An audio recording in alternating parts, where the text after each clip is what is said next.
حکیم لقمان سے کسی نے پوچھا کہ کیا کوئی چیز یا لمحہ موت سے بھی زیادہ تکلیف دہ ہوتا ہے، تو حکیم لقمان نے کہا ہاں، جب کوئی شریف انسان کسی مجبوری میں کسی کمظرف انسان کے آگے دست سوال دراز کرے۔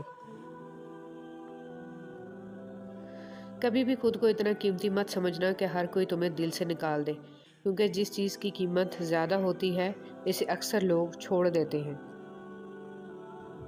نبی کریم صلی اللہ علیہ وسلم نے فرمایا، جو عورت اس حال میں فوت ہو جائے کہ اس کا شوہر اس سے راضی ہو تو وہ جنت میں داخل ہوگی۔ کسی کا بھلا نہ ہو سکے تو برا کرنے کی کوشش نہ کرو۔ دنیا کمزور ہے لیکن دنیا بنانے والا نہیں۔ حضرت علی رضی اللہ تعالیٰ عنہ نے ارشاد فرمایا، جو بہت اچھا لگے اسے بہت کم ملا کرو، جو انتہا سے زیادہ اچھا لگے اسے صرف دیکھا کرو، اور جو دل میں سما جائے اسے صرف یاد کیا کرو، کیونکہ جو جتنا قریب ہوتا ہے دنیا اسے اتنا ہی دور کر دیتی ہے۔ لوگ کیا کہیں گے، یہ ایسی گھٹیا سوچ ہے جو اللہ کا ڈر نکال کے لوگوں کا خوف ذہن پہ غالب کر دیتی ہے۔ بد دعا صرف الفاظ نہیں ہوتے، جس کو دکھ دو اس کی آہ بھی بد دعا بن جاتی ہے، اور رب بہت انصاف کرنے والا ہے۔ حضرت علی رضی اللہ تعالیٰ عنہ نے فرمایا، جب لوگ غصے میں ہوں تو ان کی بات غور سے سنا کرو، کیونکہ اصل حقیقت تو تبھی پتہ چلتی ہے۔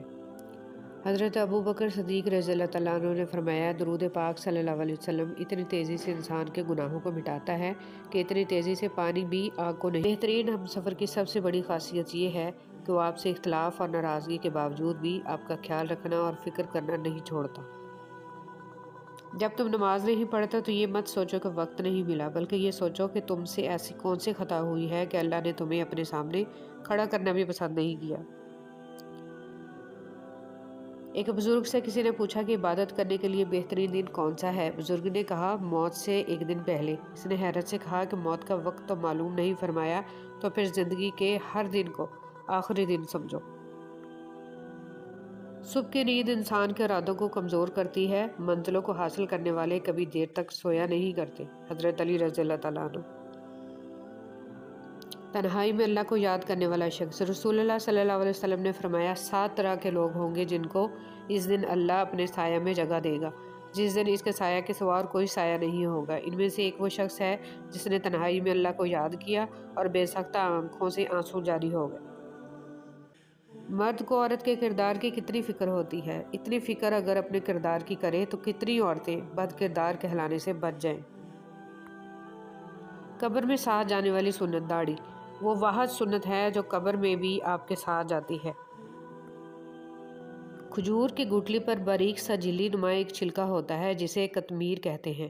اللہ فرماتا ہے، انسان اس کا بھی مالک نہیں ہے، پھر اکڑ کیسی؟ ان لوگوں سے مت ڈرو جو اپنا بدلہ لینا جانتے ہیں، بلکہ ان لوگوں سے ڈرو جو اپنا معاملہ اللہ پر چھوڑ دیتے ہیں۔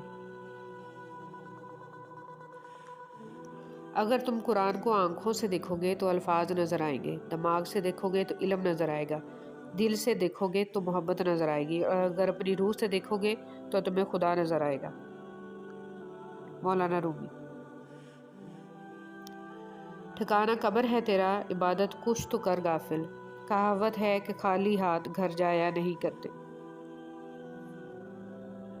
مکافات عمل دستک نہیں دیتی اور نہ ہی اسے کسی در کے کھلنے کا انتظار رہتا ہے، یہ تو جہاں جاتی ہے اپنے لیے دروازے کھول لیتی ہے۔ جو آج تم کرو گے کل وہی تمہارے ساتھ ہوگا، اس لیے کسی کی زندگی جہنم بنا کر سجدوں میں جنت مانگنا چھوڑ دو۔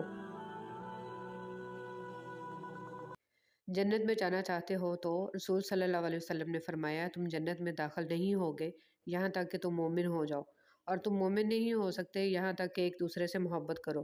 کیا تمہیں ایسی چیز نہ بتاؤں کہ جب تم اس پر عمل کرو تو ایک دوسرے کے ساتھ محبت کرنے لگو، آپس میں سلام عام کرو۔